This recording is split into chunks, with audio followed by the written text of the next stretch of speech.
Hey there, welcome to another episode of Life's Multiverse. I'm absolutely thrilled to have a very special guest joining us tonight on the podcast. She's not only a dear friend, but also an incredible individual who has dedicated her life to making a positive impact on others. By day, she works as a language teacher for kids. Her ability to connect with children is nothing short of remarkable. I'm honored to have her today to share her insights and experiences with all of you. As she told me before the episode, I believe I can help a lot of people. So, Eva, welcome. Hi, thank you for having me. How do you feel about it? I feel extremely excited. This is the first time I'm being interviewed, and I hope I help a lot of people, or maybe, I don't know, just give my point of view and I don't know. Yeah, you absolutely can do it. I'm very excited to have you as well. And let's start with your story. So I know, because you're my friend, I know that you're struggling with mental health and Yeah. you've been having some issues for like a decade. Can you tell us more about your story? First of all, you are half Spanish, half American, Italian. Yeah. Yeah. I was born in Madrid, in Spain. My dad was born in the United States, but my grandparents are Italian. So I was raised in three different cultures.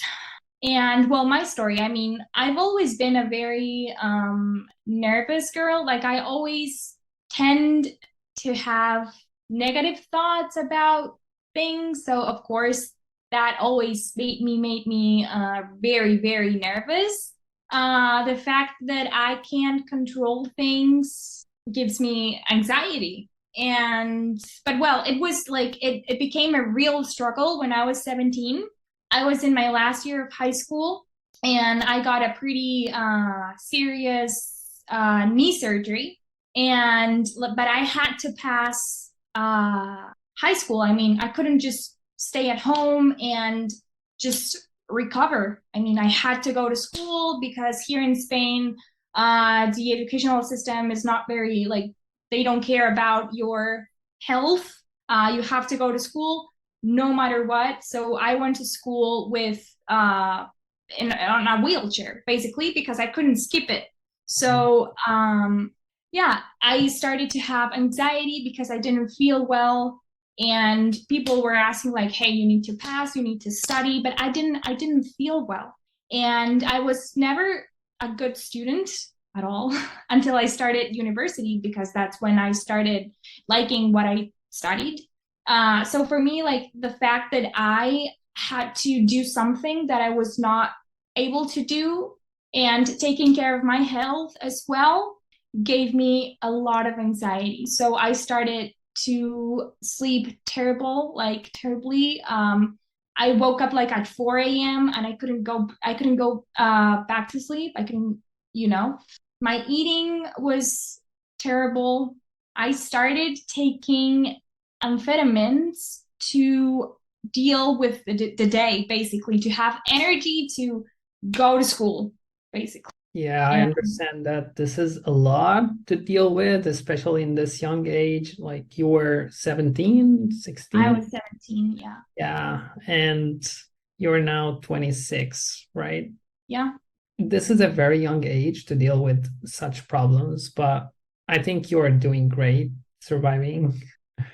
So Yeah, because I worked a lot on myself. my question to you is how would you like now anxiety is a global struggle, right? And millions of peoples are suffering from that. But at the same time, you have another part of people who are, you can say, oblivious and they know nothing about it. And they even have difficulties understanding what it means. I mean, we all of us have like some sort of anxiety, like there is normal anxiety, but there is a difference or threshold between when it's normal and when it's debilitating or it affects your life. So, for someone who does not know about that, how would you describe it? How does it feel on the highest levels? For me, well, my first symptom was not sleeping okay. like going to sleep and just waking up at 4 a.m. and not sleeping anymore. I had a lot of reasons to be anxious, but not a concrete, like it happened every day, like not a concrete, like I was asking myself, okay, I'm not nervous. Like I'm not nervous. I don't have any reasons to be nervous right now. So why is this happening to me? So you feel like a lot of pressure in your chest. Like I couldn't breathe at all. I slept terribly. My eating was not very good because I had like a pressure all the time, and I couldn't do anything. And when you start to realize that it's a struggle because lots of things change because you can't sleep, you can't breathe. Socializing is quite difficult because you don't feel okay. So, the last thing I wanted was to be with people and yeah, socialize. I think your self-esteem also suffers because you don't feel good and you don't understand what's wrong with you. I don't know, and you start worrying about things that you shouldn't be worrying about, like the most stupid things. You start like overthinking a lot, and it's like it's like Vicious cycle. yeah, Yeah. and you just in one point you just can't stop. Yeah. I Life can relate is on that. And I yeah. have one question to you, like from my experience. I don't know if it felt for you something similar, but I always like had some sort of anxiety in my life, like normal, I would consider it normal anxiety before. But later on, when I started struggling with mental health, on every level, I felt like my anxiety is leveling up. Like I started experiencing symptoms that I did not have before. And I was like, oh, wow, this is an anxiety. And it's not the thing that I had before until like you reach the levels of like anxiety attacks or panic attacks, which is the ultimate levels of anxiety. And you are like, oh, wow, I unlocked a new trophy. Yeah. Can you relate?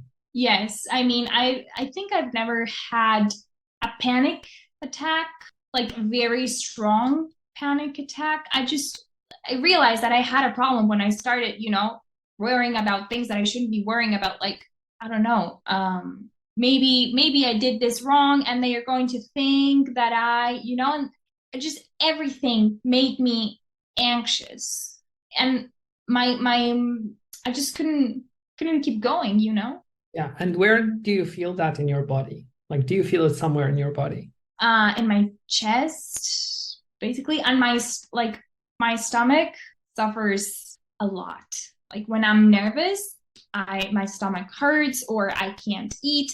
I lose weight very easily if I'm nervous because I can't eat. I have something similar. I also can't eat when I'm anxious. So yeah, we have something in common.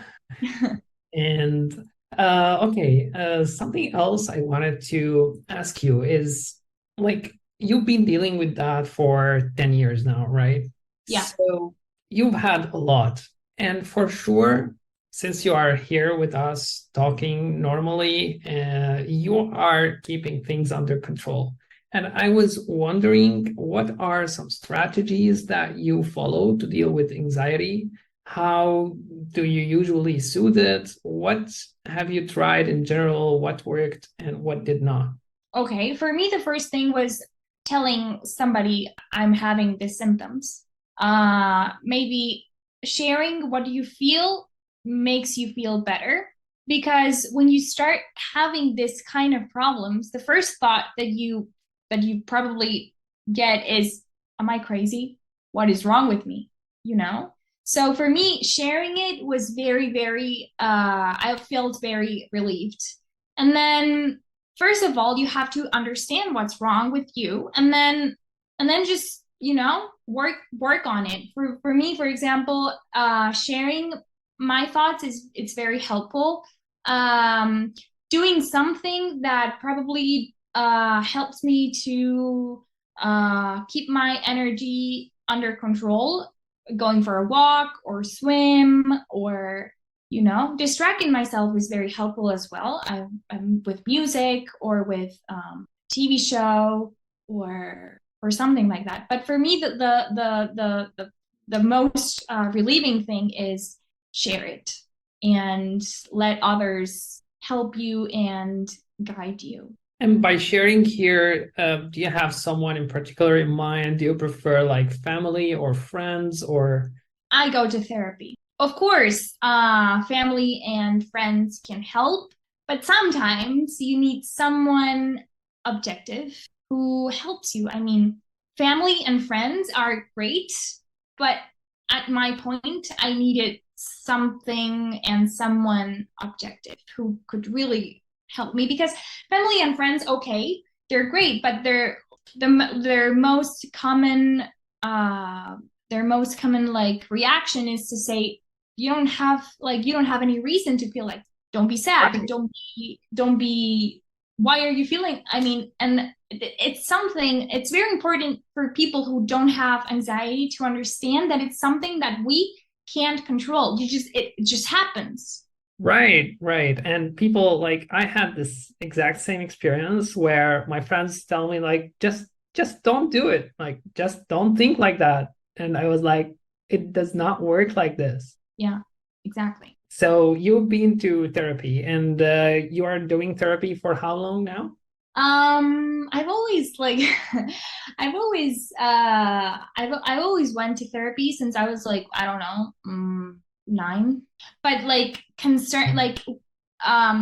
with an aim since I was 18, because at 18 I was diagnosed. That's a lot of money spent on therapy. Yeah. A fortune.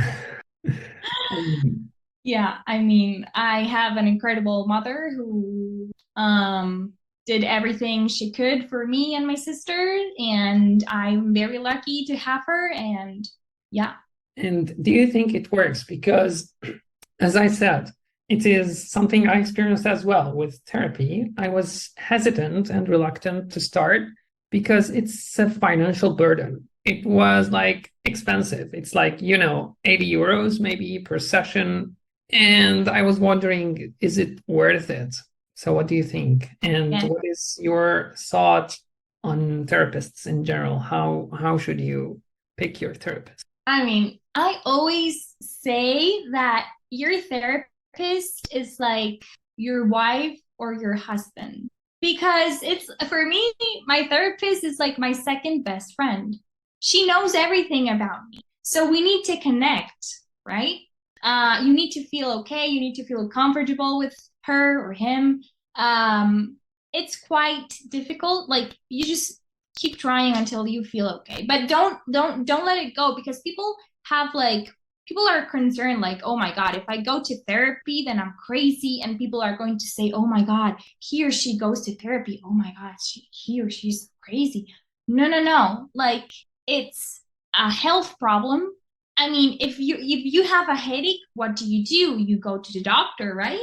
You should do the same if you have anxiety or any mental health, any mental problem. Yeah, yeah, this is a very interesting point because I'm really curious, like how do people react to that? And in general, like knowing that you're struggling with some mental problems, how do they react to you and how do they interact with you based on that?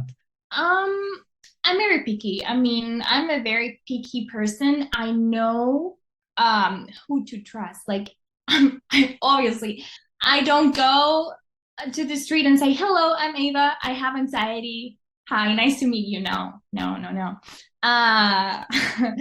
Uh, obviously, I have friends and I have family that are very, very very patient with me, and I think patience is the key.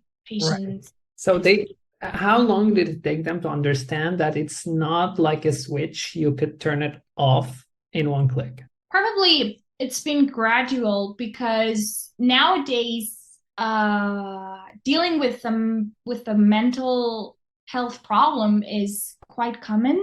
So a lot of studies are being like done and stuff. So yeah, it just takes time. It's not easy for me, but it's not easy for for them either. We need patience from both sides, and a good doctor, basically, who can help parents or friends, or because if you don't have it, it's difficult to. Which doctor do you mean? It could be psychologist or psychiatrist. Oh, okay. So you mean to make the initial diagnosis? Yeah, but I think it's very important as well to help the parents or your family or your friends to understand you, because if they don't have it, I mean, it could be quite difficult for them and harmful for the one who has it. Yeah. Another interesting point is in the Western society currently, the path for medications is quite common. Have you ever considered that? Have you had any medications? Like what's your thought on that? Because some people are very medications proponent. They just want a pill to fix them, and others are freaked out because it might have side effects or something. So what do you think? I have mixed thoughts about this. I used medication, and medication at some point helps, but you can't have medication all your life. Medication helps to deal with your problems, but you need to work on yourself to get better. I mean, I do believe in medication, especially when you have a very, very, very high anxiety or high depression. It's necessary because in the end, it's chemistry. But you can't just have medication, in my opinion. So have you taken any medications? Yes, a lot. Yeah. And did they help? Did they not? Are you still doing that, or? I'm taking probiotics now, and they help. They really help. But these are not medications that I meant, like the pharmaceutical. No, yeah. If I took drugs to help, yes. Yeah. Yes, but it helps, but it's something that you can't have forever. It helps at some point, and then whenever your body gets used to it, you need more. So it's quite dangerous. I mean, it's okay at some point and for a period of time, but not forever. Got it. So what are other alternatives to medications, natural methods that helps you coping with your anxiety? Like, for example, do you do anything special? Like you said, probiotics. Have you seen any advantages of that? Other things like breathing maybe or something? No, breathing for me, like the classic count to 10, it doesn't work for me. But yeah, my probiotics are helping very much. I feel more relaxed. I can concentrate, I can do my stuff, but at the same time, I'm relaxed. For me, talking is very, very helpful. Like talking and expressing my thoughts to the others are it's very, very helpful because when you have anxiety, maybe you're not being objective. So maybe you need like another opinion to make you realize, okay, this is not happening. This is not going to happen. Everything's okay. Relax. Walking for me is very important. Swimming. And our last point will be a very sensitive one, which is about how would you help a friend suffering from anxiety? Because the interesting thing, I was listening to a podcast by Simon Sinek, if you know him. He's a brilliant guy. And he was saying that in the library, we have a whole shelf of self-help books, but we don't have any single book of how to help others. And people are not really aware or equipped with ways to help other people who are suffering. So what advice would you give to someone who has a friend or family struggling with anxiety? Okay, well, dealing with mental health disorders is quite difficult and quite hard to accept and to understand. My main key is patience and listening. Make the other person know that you're there helps very much. I will here for you no matter what, no matter when. I mean, whenever you're ready, just tell me. I'll hold your hand. I'll listen. I will not judge you. This is something very important for people who deal with this, because we're constantly scared of being judged for feeling what we feel. So for me, it's patience and listening, basically. Listening is not the same thing as hearing. It's not the same thing. Yeah, listening and patience and support. Support is very important. Support is very important. And yeah, just let your friends know that you're there with them no matter what, no matter when. As Bruno Mars says in one of his songs, you can count on me like 1, 2, 3, I'll be there. Yeah, awesome. And Yeah. you are embodying that in your life because you've been a great support for me in the past Yeah, period. I'm I'm very trying. grateful for that. Very grateful to have you. And like doing this, coming from a person who struggles himself is easier because they can feel you. But we Exactly. also need the people who don't struggle. We need them to have awareness and the enough capacity to help other people who are struggling. Yeah, but that depends on the person. I mean, Yeah, definitely. But I think for me, the most important key point is to understand that what they're having is real. This is for me, this yeah, is the key point. I agree. Like to believe in what they are feeling and to believe in their struggle and not to look down on them and think that they are crazy. I agree with you. And it took me very long to accept that I was not I was not crazy. Yeah, you're definitely not. You are a Yeah. brilliant person, Eva. Yeah. Okay, so by that, we're coming to the end now. Anything you wanted to add? Um, if you're, I mean, for all the people struggling with mental health problems, just don't be scared to share your feelings. Don't be scared to feel what you feel. It's okay. A lot of people have it. You're not, and it's not forever. This is very important. What you're feeling is not forever, but you have to work on it. Yes, this is very important. Great. It was amazing to have you, Eva, and it was a great chat. Thank you so much. Thank you for Thank having you. me. Sure. And I hope we'll see you in later episodes as well.